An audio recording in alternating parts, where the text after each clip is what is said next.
Right. So yeah, good afternoon, everyone. Or maybe good morning or good evening if you're in other time zones. Welcome to today's SAT interview. And my name is Chingshan Zhao, and I'm a lecturer in urban analytics at the University of Glasgow. Today, we have our pleasure to interview Professor Trisalyn Nelson from University of Santa Barbara, and by our fantastic interviewers like Professor Rachel Franklin, Dr. Dani Arribas-Bel, and Dr. Levi John Wolf. Just some quick information about the SAT seminar series. So this is a series organized by Newcastle Universities, Bristol Universities, and the Alan Turing Institute. Provides a forum for dialogue among scholars united by interest in geography data and spatial analysis, as well as a platform for cutting-edge methods and thinking in spatial social science. The interviews is a new partnership between the Royal Geographical Society through the Quantitative Methods Research Group and the Spatial Analytics and Data Seminar Series. And today, we're really lucky to have Professor Nelson here, and she's the Jack and Lara Dangermond Endowed Chair in Geography. I think that's the only one in Geography department in UC Santa Barbara. And from 2016 to 2020, and she was the director of the School of Geographical Sciences and Urban Planning at Arizona State University, which I was there as well. So nicely to met her many, many times in the hallway. And prior to that, she was the Lansdowne Research Professor and Director of the Spatial Pattern Analysis and Research Lab at the University of Victoria, Canada. Professor Nelson studies a variety of phenomena from spatial ecology to cities. And currently, she focused on active transportation and the use of big data and analytics to better plan cities. So I will stop here and hand it over to Levi to start our today's interview. Thank you very much, Chinshan. So Trisalyn, thanks for joining us today. I'd like to get started by just setting the scene a little bit, and talking about the people, the places, and times that kind of made your career what it is today. So my first question comes to kind of tell us a little bit about your start in the field. I note that you did your undergraduate at University of Victoria, and you did your sort of graduate school up in Canada as well. Tell me a little bit about your upbringing in Victoria and how you got into geography. Yeah, so thank you. Thanks for having me, and thanks to everyone who showed up to either have some kind of beverage with us. I hope this morning I've got my coffee, or at least that's what I'm going to tell you all. So I'm from Canada, and I was born and raised in Victoria. And I am one of 5 kids, and my mom was a single mom who didn't complete high school. And so to raise us, she had 6 mentally handicapped adults that lived with us. So it was her with 11 dependents. And so I was one of the older kids. So it made for like a pretty interesting upbringing, which at the time I knew it was kind of different, but it has been like over the course of my career that I've realized the impact that that's had. But I basically went to university because all my friends were going to university. And so off I went, and I did my undergrad at the University of Victoria and my master's there. And then they kicked me out. Actually, I had a really good mentor who was like, get out of here. You need to go and spread your wings and try something new. So I drove to Ontario, and I basically cried the entire way because I was so homesick. So I went and did my PhD in Ontario, and then I was super lucky and got a job back at the University of Victoria, in part because I had done spatial stats in a geography department, and in Canada at the time, there weren't a lot of places that you could do that. And so I kind of hit the market at a good time when geography departments needed that. And that was great. I was super happy to be there, but there was a couple, but I was there for 11 years, and then I went to ASU. And so I think like the push factors around that are interesting. So I think it is hard to be a professor at a place where you were a student, because people see you, it's hard to make that switch sometimes. And so I think that was, one of the reasons why I eventually ended up in a leadership role at ASU where I was for 4 years. And there was lots of wonderful things. I mean, you also have ASU experience, and there's lots of wonderful things about that school, and I still miss the people there so much. But it was tough to go from Victoria to Arizona. Yeah, that makes sense. I mean, especially with that, links and the change in climate as well, I'm sure that it was quite difficult. You mentioned a mentor. Can you talk a little bit about how that kind of mentorship helped you get into geography as a subject? Yeah, so I have been so lucky to come across people who are willing to help me. And one in particular is Mike Walder, who's at the Pacific Forestry Center and in Victoria. And I was a co-op student there, and I was like struggling through like classifying high resolution, remotely sensed imagery to identify tree species or something like that. Anyway, somebody must have told him that while she gets in really early and she works really hard, because I wasn't very good, but I was like really trying. And so Mike, who had just been hired at, he was like a brand new research scientist, he took he opened the door when I knocked on it, asking for help about something, I don't know. But he took me on as basically a mentee and gave me such great advice. So at the time, like many geographers, I wanted to like tromp around in the field and save the trees.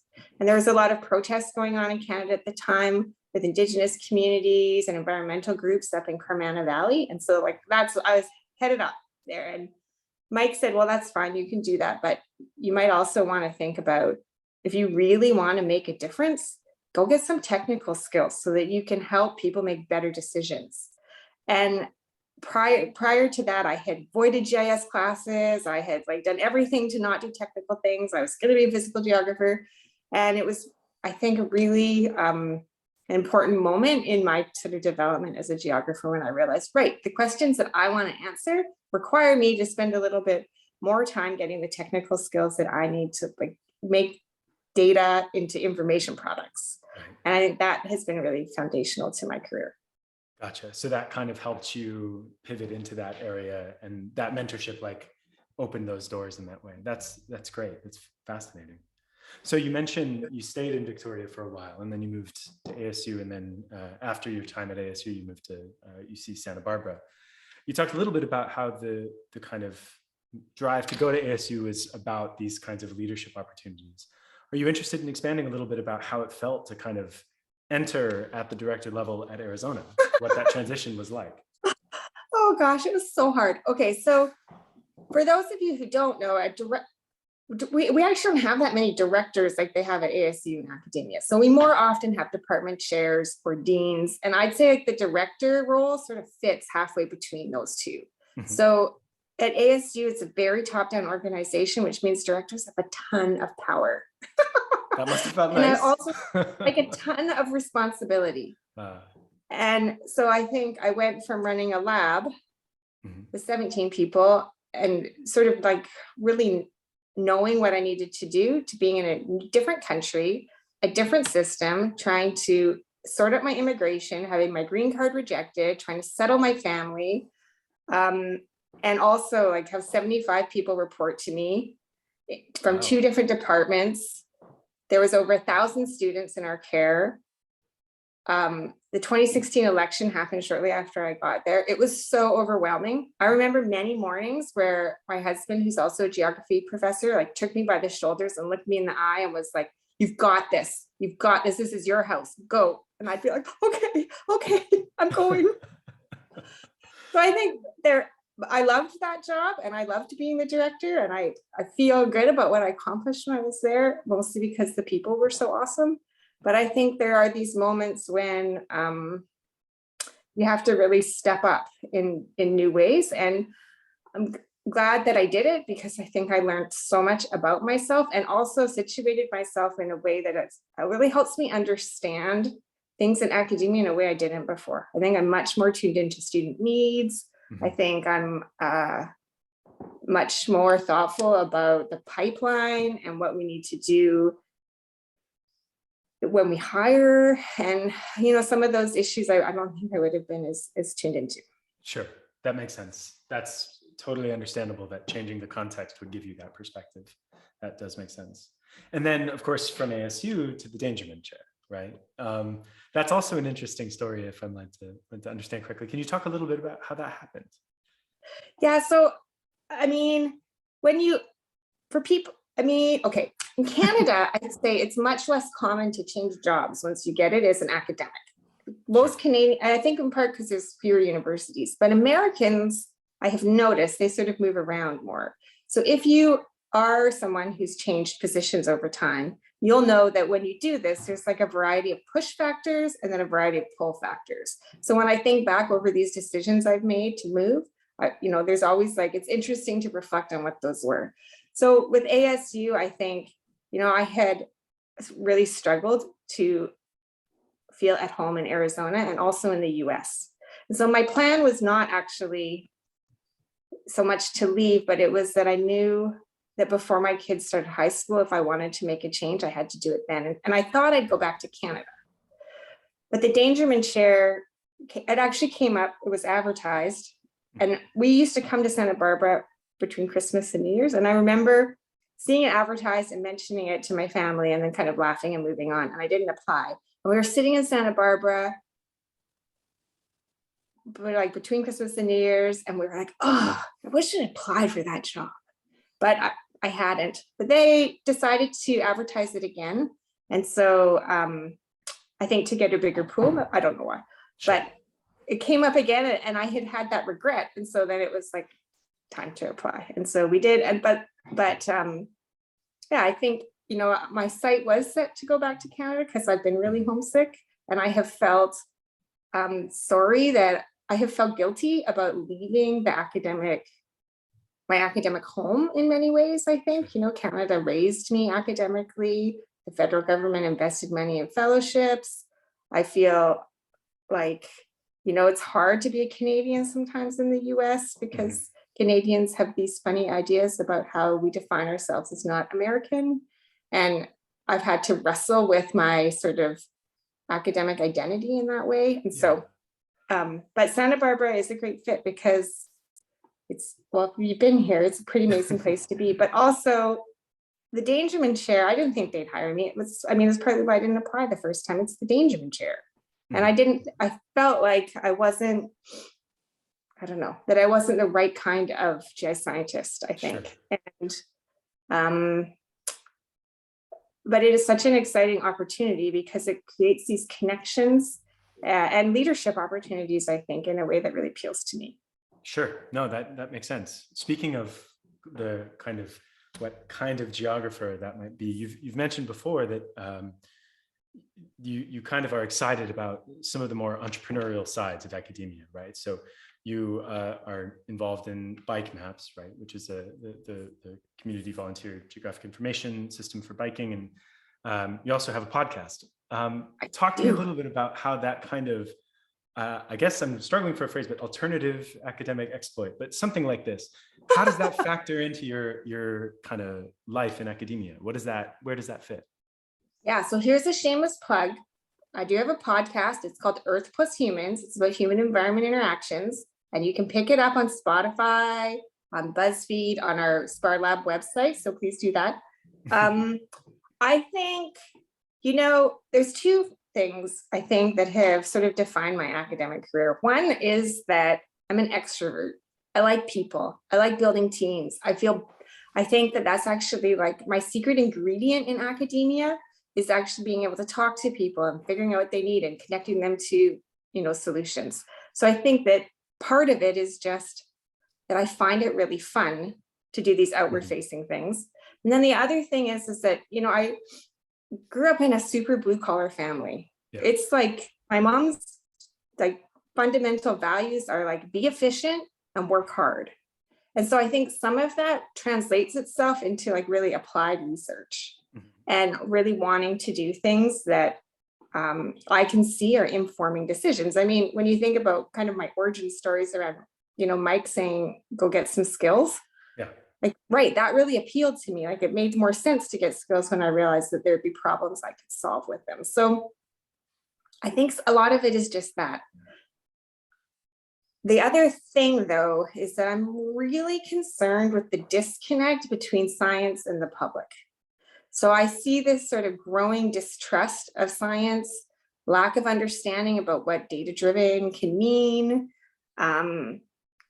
I don't think scientists have been doing a good job of connecting our theories and practice with, the people who are often funding them. I mean, taxpayers pay for a lot of what we do. So why shouldn't they understand the science that we're working on and the impact that it has? So, what I see is like some of the broken communication systems, I think, are a little bit on scientists to step up and fix and find new ways of talking to people. Sure. And so that's partly why the podcast is there, because I feel like, if I explain to my family what I do, they can often frame it as, oh, well, she's getting taxpayer money to like go to conferences, right? That's how these jobs can look.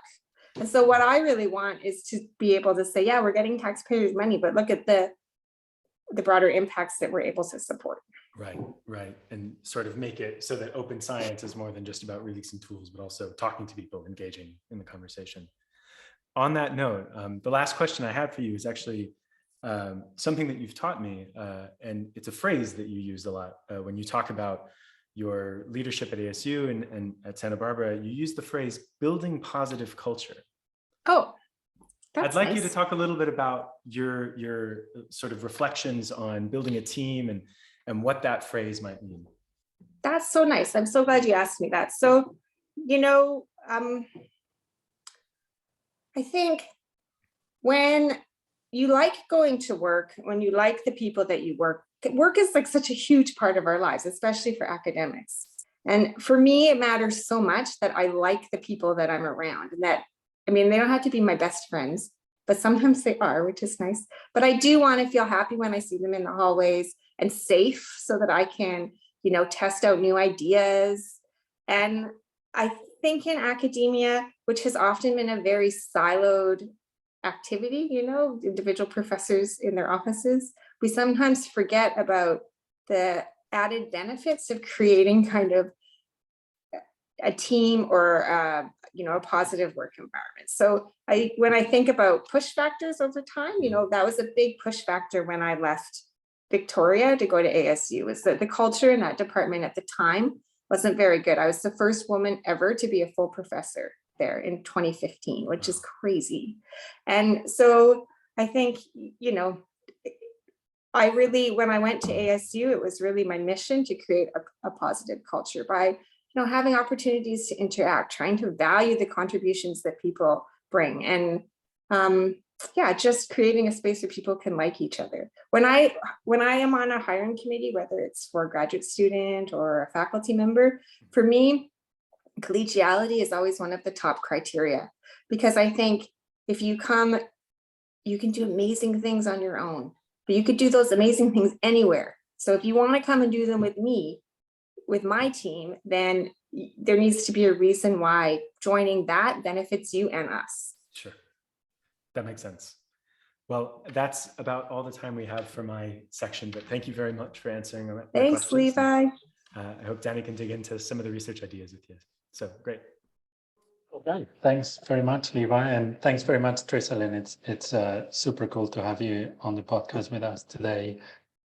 I usually do the sandwich part of the interview, which tries to talk a bit more about ideas at a general level. And the first question I had kind of started when, so full disclosure for the audience, we usually do this pre conversation with the speakers at the side interviews, and we do our homework and look at the CV and look at background. We do our background research on our interviewees. And when I was perusing over your CV, I read there was one title that was a comparative study of an artificial neural network and maximum likelihood classification and 1 meter MEI's imagery, Zug watershed, Victoria, British Columbia, which I didn't give too much attention, given everyone is into neural networks and it's geography even. So but then I realized that was published in the 90s, and that's almost 25 years before neural nets were the cool thing to do. This is, I think, for a lot of people don't realize that neural nets have not been the coolest thing to do all the time. And I guess my first question is, what was it like in the 90s to get into a field where you were using these kinds of methods that were not as present as they are in society? I suppose when you were going to cocktail parties and they asked you, what do you do? Doing neural nets was not the answer that it is today. What did it feel like, and what appealed to you of these methods?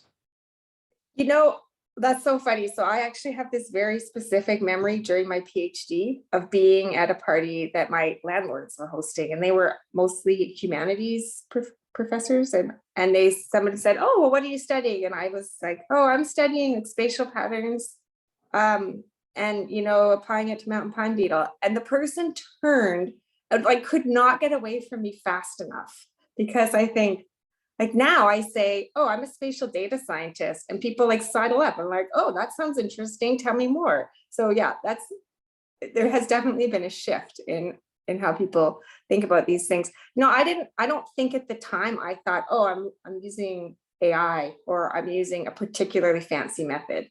I think we were just searching around for the right methods for the particular problem that we were working on, and understanding that the variance in our data wasn't really working with the sort of standard methods that we had, and we needed to try some other things. So I think I actually feel sometimes like I missed the boat. This was my undergraduate honors work, was using neural networks. And then, for a long time, we've been using regression trees. And I just never really, I totally missed the wave of GeoAI, in that I hadn't framed my work as GeoAI. I was just like, well, we just are solving these problems with the methods that we think are the best. And these are just different kinds of algorithms and different ways of looking at statistics. But I should have jumped on the GeoAI bandwagon, because it has been so productive, I think, for people to do that. So, I think it's really important in GI science that because of the way the Venn diagram of GI science, overlaps, I always think of it as, statistics, computer science, and geography all mixed in there together. We have such a breadth of methods that we can draw on. And I think it's just important that we continue to keep an open mind about what those are, so that we can benefit from the wide range of tools that are available to us.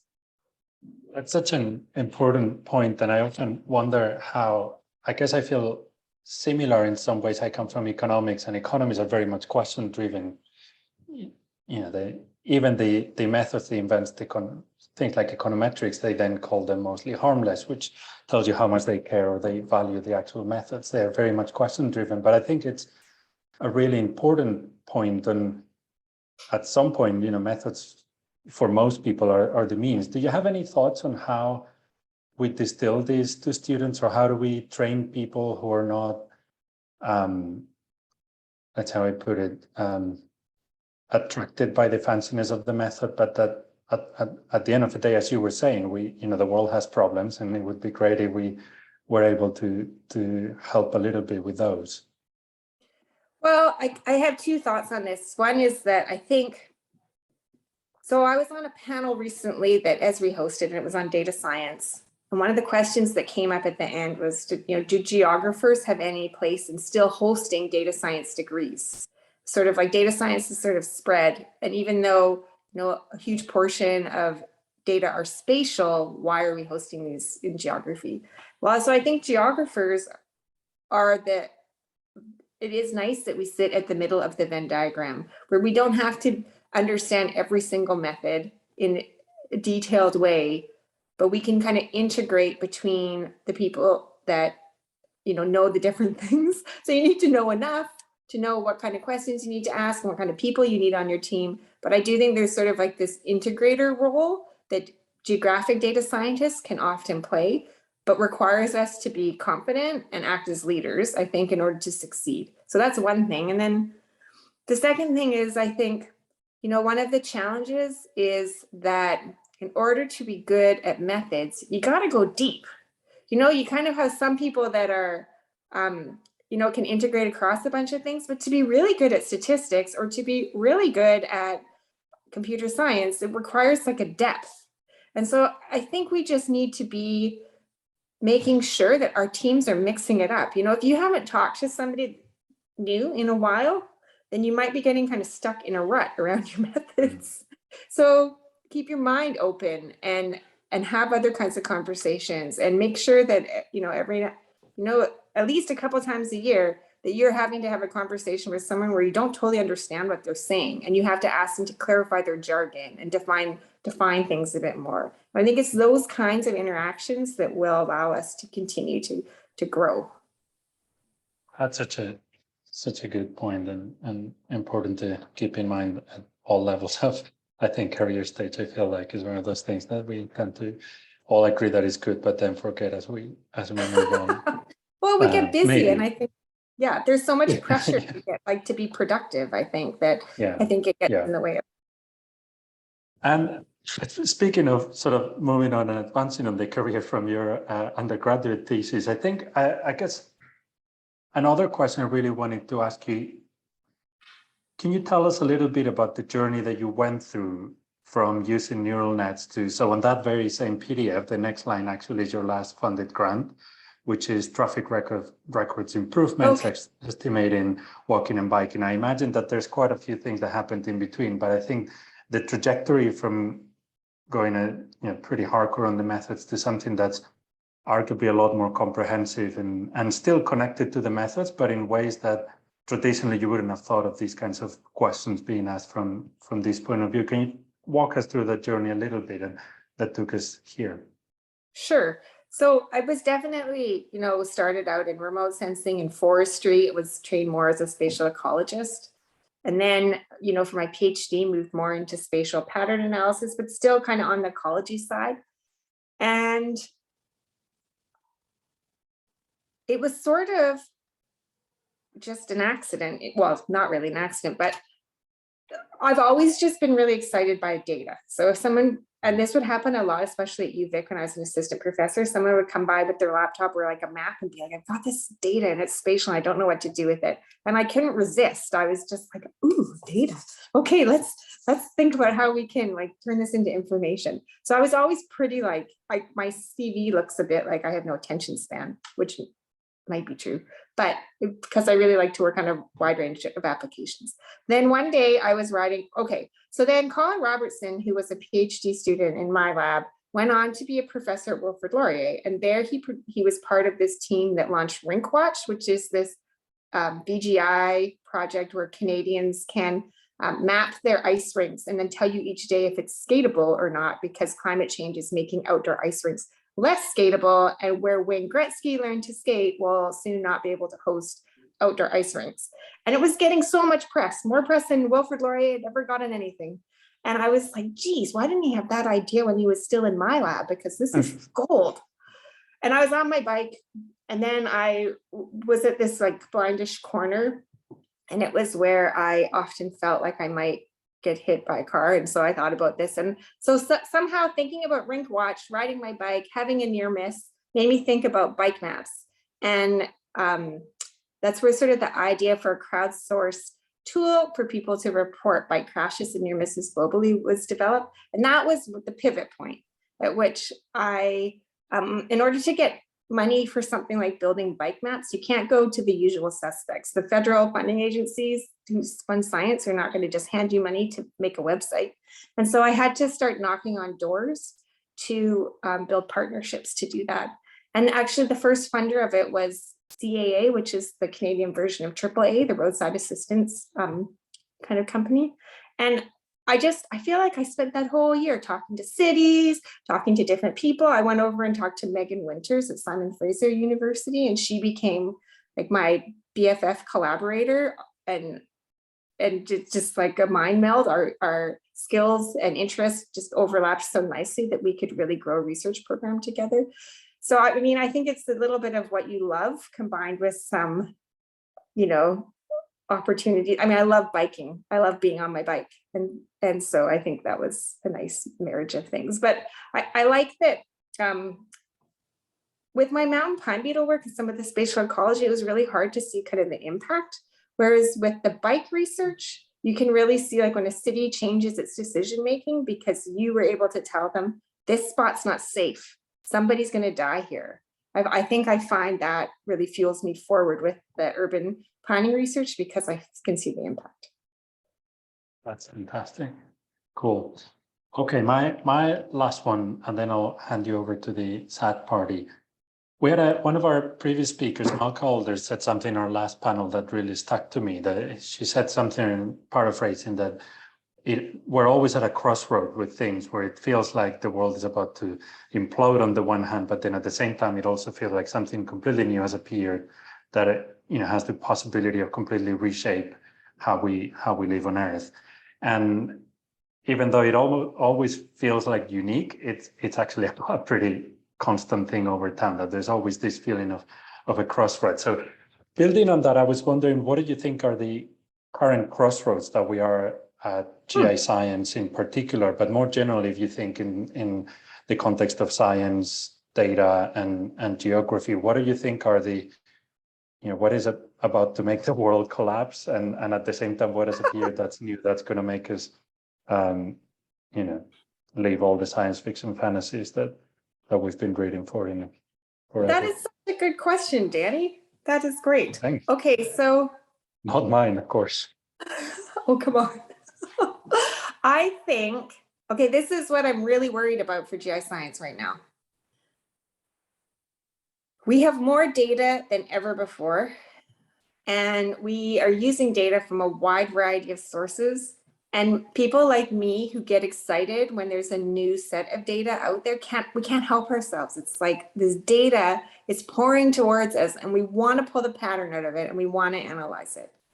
But most of the methods that we have developed over time were really designed for data that was collected systematically for scientific purposes. If you think about the quantitative revolution, the pattern analysis that was done then was done on data that was primarily like generated for the purpose of science. GI scientists use all kinds of big data created from all kinds of opportunistic sampling schemes, but we also use all kinds of open data from cities and other places that are it's basically management data. So there's it's actually very rare that we are using data that we collected for scientific purposes, which means these data are full of bias. And the bias that concerns me most is that a lot of these data are biased towards the perspective of people that already have access, that are already sort of have sort of like the dominant culture dialed in. So if we continue to use these data without thinking about who's missing from the sample, we're going to just keep reinforcing the structural biases that are in our systems. And I think this is actually one of the grand challenges for GI science going forward, is how do we, because we're not going to be able to control ourselves or others from using these data sets. It's too much fun and we see too much potential. So then how are we going to figure out a way to use these data in a way that's appropriate and that is inclusive? And I don't think we've figured that out. And I don't think we were even fully aware of the damage that we're maybe doing. That's such a good answer. Okay, I have so much more that I would love to ask you, but that would be a bit too greedy. So I'll hand you over to Rachel for the final part of the interview. Thank you very much. Thanks, Dani. Yeah, if there's one thing that we've learned from these interviews, I think it's that 1 hour does not suffice, especially once you start getting into conversation. Or maybe it's just that we all miss each other so much that what we really do is be talking. So for the benefit of people who have not taken part in our SAD interviews before, I'm going to do a little introductory spiel, and then we'll get into the meat of the interview. So first of all, Trisalyn, thanks for playing along with this next little bit of the interview. When we came up with this idea of interviews, I thought, well, maybe we might need to liven things up because conversation just won't flow. And it turned out that that was not at all necessary. But what we did was came up with this idea of the SAD dinner party, where we invite our interviewees to imagine that they're invited to a dinner party, a SAD dinner party. And our original inspiration for this portion of the interview comes from Desert Island Discs, which is also a fantastic concept. This is a UK radio show that asks guests to imagine themselves as castaways. And so You know, I've been saying for the last couple of years, after all of our pandemic isolation, the last thing we want is to be castaways, and what we really want is a dinner party all together. So I asked Trisalyn to bring along 4 people as dinner companions, a book in case she gets bored and has to entertain herself, and some small talk for the mellow after dinner conversation, including a nugget of wisdom, a regret, a fortuitous event, and a formative memory or experience. And these are really just sort of jumping off points for conversation. And so I think we could just get some of the basics out of the way, which would be, who would you bring to your dinner party? I tried to come up with something creative, and I really struggled. Maybe in part when I think about like fancy people that I'd like to have a conversation with, and I panic like, oh, it's gonna be so much work to have a conversation with these people that I think are super fancy. So I'm gonna bring my family. So I'm gonna bring my kids, who are Finn and Beatrice, who are 13 and 10, and my husband Ian, who's also a geography professor. And I think I'm gonna bring them because, well, sometimes they're, you know, we're kind of teenagerish now, so you kind of get hit and miss, but when you hit it, they're super fun to have dinner with. They're funny and they're supportive. And recently, I just had this feeling like if you mess with one Nelson Walker, you mess with all 4 of us. I think the pandemic has made us like a pretty strong little team. And so I would bring them. So what I'm interested in about that is actually sort of the instinct to contextualize that and justify it, which was something I hadn't really thought about until I was looking over your notes. And I thought, well, this is sort of interesting that you wouldn't just throw these people out there and be like, well, these are my favorite people, and this is who I want to have dinner with. And so I wondered if you had a little bit of a thought process as you were settling on your family and sort of feeling like do you feel like you need to justify that the people you would most want to spend time with would be family members? And what does that mean for us? Oh, I just feel like it's like a little bit precious, right? Like she could have come up with something better than that. And I mean, I don't think I can really come up with something better than that. But I think in academia, we don't often get to bring our families along. You know, we have these, I mean, sometimes we get to drag our families to conferences and then try and sort out childcare, and that's not the best. But we do sort of expect in professional life to really separate those things, I think. And I do feel like it does us a bit of a disservice, because it's not that it's easy to be a professor and a parent, but if you look at across the range of professions, I think the flexibility that we have in academia makes it one of the better professions to also try and raise a family. And, you know, I feel like my family has had some ups and like the kids have definitely had some ups and downs as we've dragged them around from Canada to ASU to UCSB. And I think sometimes we just don't talk about those things as much. Well, and what about the sort of formation of identity and how we sort of create these narratives for ourselves, and where family fits in or doesn't fit in? Or does it sort of seem naturally seamless to you? You haven't had to really work to sort out how you would weave your family into your professional narrative. Does it come naturally? So I do feel like it came pretty naturally for us early on. So Ian, my husband, who is also a professor, he was a professor at UVic when I was hired. So he'd been hired 4 years before me.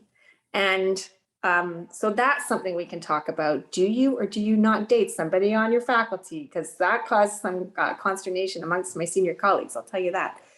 So, but I feel like because we started this way, we set up really clear boundaries around family and work and how we were going to manage that. And I think we did a pretty great job of that early on. Got a lot harder for me when I was in administration, because I had so much less control of my time. And, you know, that job, you know, it was a 60-hour week, a lot of meetings, but I was still like super committed to picking my kids up from school and doing that kind of thing. So I think it's not seamless. Now I'm in a department which, like, every single school event or departmental event, it happens at the time you pick your kids up from school, for instance. This makes it look super hard to manage both these things. And even though it seems like a small thing, faculty work all the time. And But I really don't want to work from those 45 minutes because I want to go pick my kids up. So, you know, there's these funny tensions that show up. Yeah, yeah, it is interesting. Well, if we have time, we'll circle back to what you would have for dinner and what you'd bring for books, but I want to make sure that I make time to talk about some of your sort of formative events and advice and regrets. And I'm especially interested in the topic of regrets. And I don't know, also maybe because you were very productive on the subject when I sent you the little form to fill out, the little questionnaire. And so I wonder, maybe big picture, do you think about the role of regrets? I'm interested in the specific regrets, and I bet that the people listening are also very interested, but also, do we need regrets? Oh, I don't know. You know, yeah, you asked. So yeah, one of the questions I was asked to think about was, do I have any regrets? And I could have gone on for a long time. And I don't even think I'm someone who has like a pile of regret that I carry around. I think I just have a busy mind, and I think I overthink things maybe too much. I don't know that we need to have regret. I think it actually is not that productive. And it would be better to just take the lesson and move on forward. Maybe that. Can we learn lessons though, if we don't have regrets? I guess it is a signal that it's like that there's something you should stop and think about. Yeah. So when you think about regrets, when you wake up at night or you're making your little overthinkers list, what shows up on that list? Yeah. So, I mean, it's already come up in this interview that like the moving around has been super hard, and that I do have some regrets about leaving Canada, even though I'm very, very happy where I am. And it's not about that. It's just, once, I had lived basically in the same place, a kilometer from the hospital I was born in for almost my entire life. And I underestimated how my connection to home and place, which is interesting as a geographer, that I underestimated this would be really hard to recreate. And so I think like partly why I bring my family with me everywhere is because they're, it's their home now, because the place isn't as much. So I think that's one thing. Another thing I was thinking about is when I was pregnant with my kids, I was super sick. And even though I was in Canada, where you have a year-long maternity leave or parental leave, which is super amazing, it never occurred to me that I could take a break. So I actually threw up in a garbage can while giving a GIS lecture. And I was just so sick. And so I asked my grad students to teach for me. I paid them extra money and handed them over my classes. But I actually should have just gone to my chair and said, hey, I need to go on medical leave. You've got to deal with this. And I think having been an administrator, I realized oh, that's actually part of your chair's job, is to say okay, you're really sick. I'm going to help you out here and find someone else to teach for you. So I want to share that story as a cautionary tale to others, that we treat these jobs sometimes as super siloed, very individual, which I think is problematic. And we also, there's this feeling in academia, the show must go on. I must get that next grant. I got to get this paper out. But careers are long. And so I think it's okay to pause every now and then and be I'm out for a little bit, or I need help right now. Do you think we're getting better at offering help? I mean, I don't know, maybe this isn't a question that either you or I can answer. Maybe it's for our audience members, but do you think we've gotten better at providing the assistance? Well, I don't know. I want to say yes, because I think in some ways people are more aware, but I also think about how hard the pandemic has been on academics who've been pivoting around, doing all the things with our kids at home, and a lot of universities have offered time on tenure clocks, which is kind of great and kind of bad. And so I don't know. Another side would be, how do we, because this one we do have some control over, how do we train people to ask for help?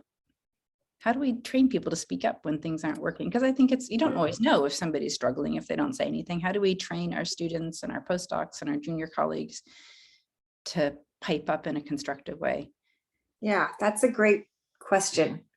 I think about myself as a brand new assistant professor. I was hard as nails. I remember a student coming to me and being like, I've got this, work conflict. It's like my dream job. And I was like, forget it. You're a student. Yeah, show up and take this test. And now I feel maybe after having been in administration, seeing whole people a little bit more, you get, a lot of things about your colleagues that you probably wish you didn't. But also I have found the pandemic super hard, and moving during the pandemic is like, don't move during a pandemic. That was not great. It has made me much kinder, I think, and more empathetic towards what other people are going through.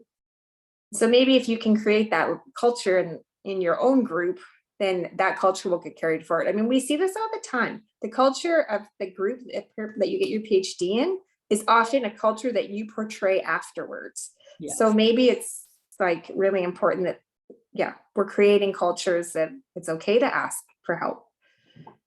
Yeah.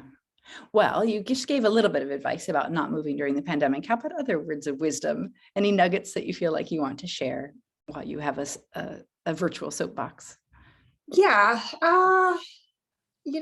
One of the things one of the pieces of advice I would give is to make sure that you're not the person saying no for other people.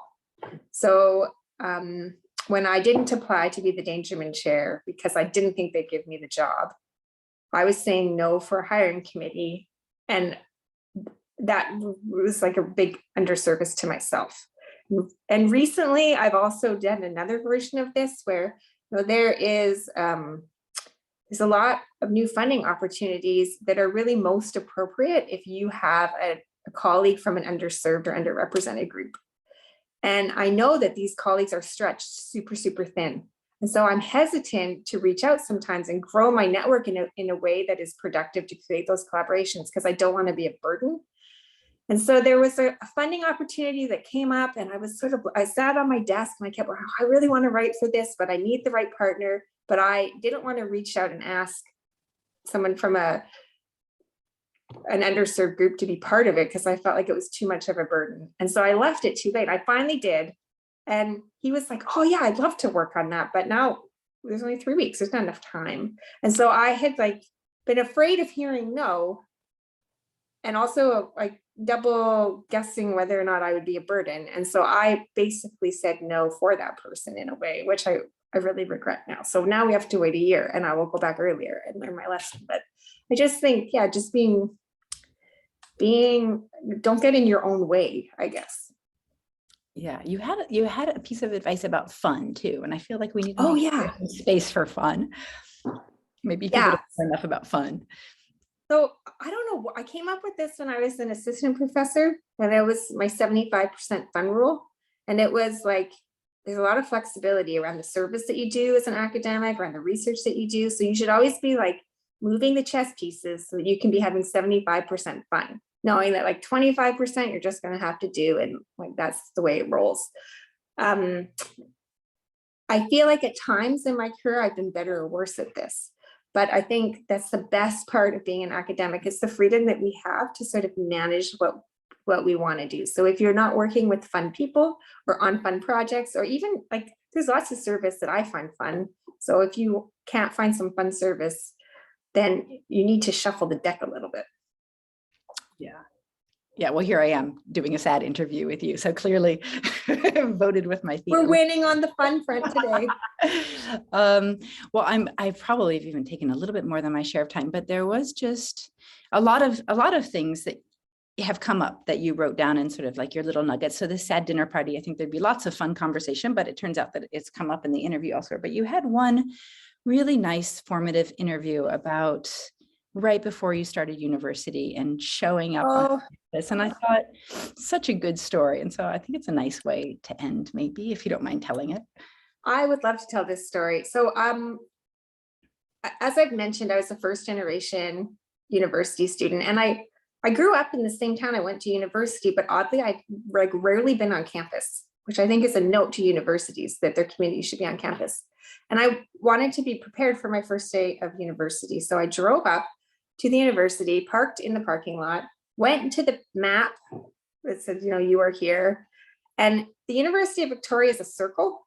And so I got super turned around and I couldn't figure out how to orient myself relative to this map. And I was over in the dorm part of the university and I couldn't find the academic buildings. And I stood there for a while and then eventually burst into tears and left and went home because I literally couldn't find the academic buildings.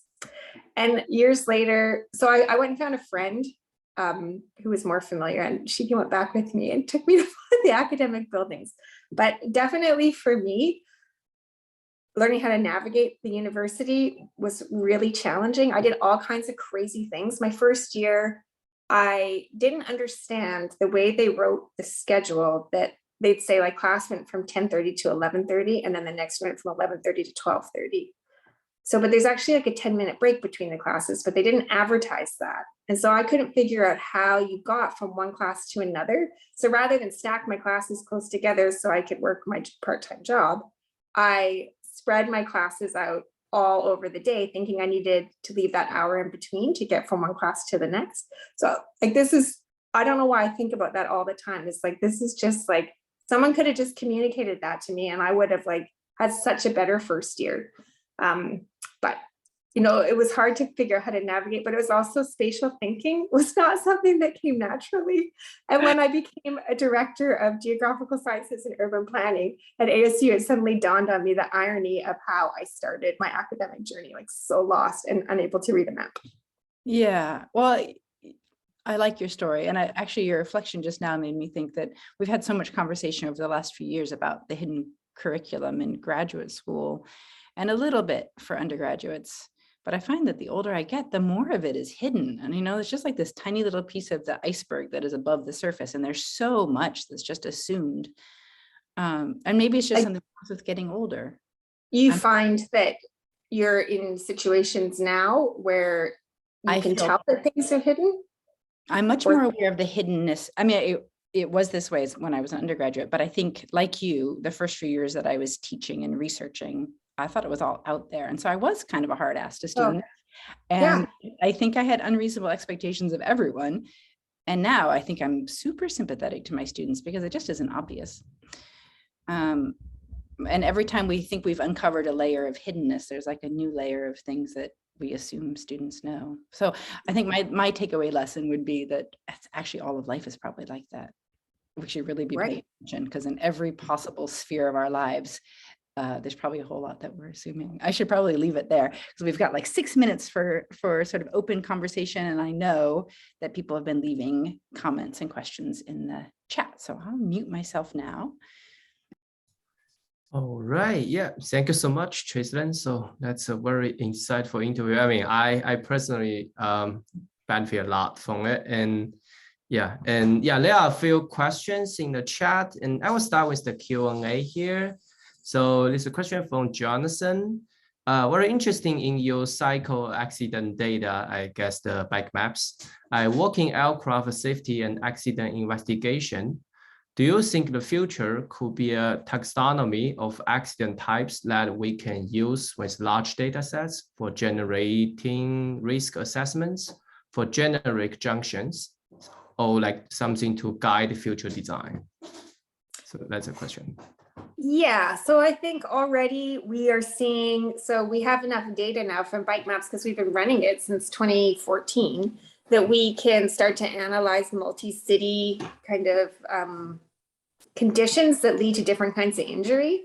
And there's just some things that come up consistently as problematic, and some of them are super easy to fix and some of them are hard. So like bikes trying to go straight when the car turns right and hits them, drivers making left-hand turns, and people coming in and out of drive-throughs. These are like consistently problematic. So I think if we know those kinds of things, we can say, you know, these are the sorts of things that we have to fix. But here's an issue that's going to get in the way of coming up with these generalizable taxonomies, is that almost all the big data and bicycling research is done in predominantly white cities. And so we need to think about, if we're going to come up with these generalized trends, how are we going to expand our research into areas where the bike data basically just isn't as good? That's one of the reasons why this happens. So I think that that's one of the issues that we need to face to do that. I actually think we need to think of cities more like we think of physical geography. Like we have all these biogeoclimatic zones and ecozones and ecoregions, and they allow us to make these generalizable and comparable sort of recommendations. And we need to start thinking about our cities in the same way to apply these taxonomies. Right. Thank you so much. I hope that helps. So there's another one, it's probably quite relevant to like early career researchers. So is there one thing you wish you had known at your early career stage? So many things. I think like Rachel was saying, the layers like open up to you. I think the one thing I wish I had at least ingested more is that careers are long. These are marathons. These are not sprints. And so I think people put a lot of pressure on themselves at different points. I put so much pressure on myself as a PhD student. And then I see a lot of people put a ton of pressure on themselves as they go towards tenure. And I think like being kind to ourselves, taking a breath and knowing that we have a long time to make a contribution is helpful. Sure. Yeah. Thank you so much. Yeah, I think this very good question here in the Q&As. So that asking about like say married to another geography academic, and can you share anything about like any insights on like navigating either work or life or both within these kind of two body problems in the world? Yeah. So I actually think it's worked out pretty great. I think it really helped that we didn't have to, we weren't really like a traditional two-body problem to start, because we met after we both had tenure track jobs, which, had some risk associated with it. Like when we started dating, we're super secret. We had these like crazy toques that we would wear when we would go out in Canada so that our colleagues wouldn't catch us together, because we were like, we don't want people to know until we're pretty sure that this is going to work, because we're going to be in faculty meetings together for like ever. So, not ideal maybe, but obviously it worked out well. But I think for us, it was just really important to have really clear boundaries around work and home. So, different couples handle this different ways, but Ian and I have never written a paper together. We never serve on the same committees. If staff say, can you pass this to your husband, or where's Ian right now? I'll say like, sorry, you got to ask him, because I just, we ask that our offices not be too near each other. We occasionally go for coffee at work together, but mostly not. So I think it's just for us, it's been like really boundaried around like, this is your job, that's my job, because I need to have something to say to you when we get home. And if I see you all day long at work, I will not have those things. And also I think there can be real and perceived perception, like real and perceived kind of situations where it can seem like you're teaming up, and that can be really bad for faculty culture. So we really make an effort not to do those things. Yeah, thank you so much. That's super helpful. Yeah, I think we're at 5 p.m. and that's the last question I will ask you, and you're good to go. Yeah. I think Dani had a question that he wanted to jump in with, because Antonio Paez left a few comments in the chat. Right. Yeah, well, there's a stream of questions also in the chat, and I'm sorry we can't pick up all of them, but I guess one, and I think this one came up when you were talking about the 75% rule, and the question is, there a risk to step over and overwork when shuffling the deck like you described, when you look back and over the last 6 months you've been doing 75 not fun and 25 fun? Is there a risk of then adding 75 extra to the 75 you're already doing? That's not great, and then maybe do a little too much? I do think there's a risk of that, and I do feel like I used to be better at this than I am now. And I think the pandemic has definitely made me worse at overworking, because it's hard to know where the stop points are. But I guess my final message, if this is the end, is that that's a little bit self-induced. Like we do this to ourselves, but we also do it to each other.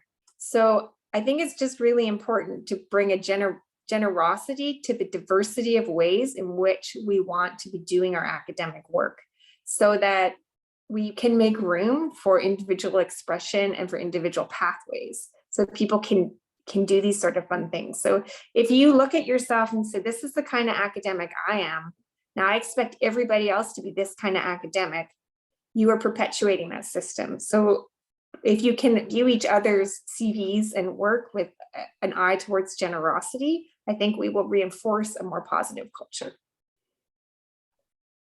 And if you have questions that you put in the chat, I can't see the chat right now, and you really want me to answer them, I'd be just delighted to get an email from you with that question. This is great. That's a fantastic way. That's nice. To end this interview. I'm going to let Xunshan close for us, but I just want to say, make sure I said thank you. And thank you. Person. This was fantastic. I want to thank our audience also. Everyone's so great. This is a huge collaborative endeavor, people coming together to be talked to and to do the talking and to do some listening and dropping some comments in the chat. So feeling very appreciative of my community right now. Yeah. All right. Yeah. Thank you so much for Trisalyn's time and joining us to share so many experience and stories. And that's so, fantastic. And yeah, also thank you for Rachel, Levi, and Dani for all the time to prepare these seminars.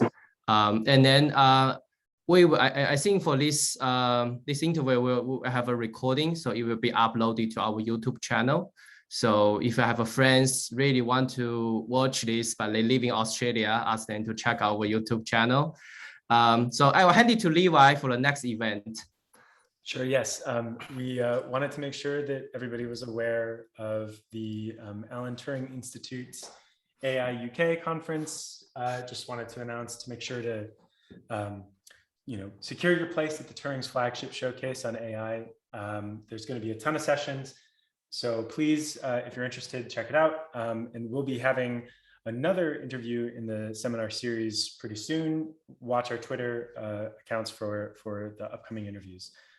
So thank you very much. Please check out AI UK and our YouTube channel for the recording of this event. Thanks a lot. And everybody, thank you for coming. Yeah, thank you.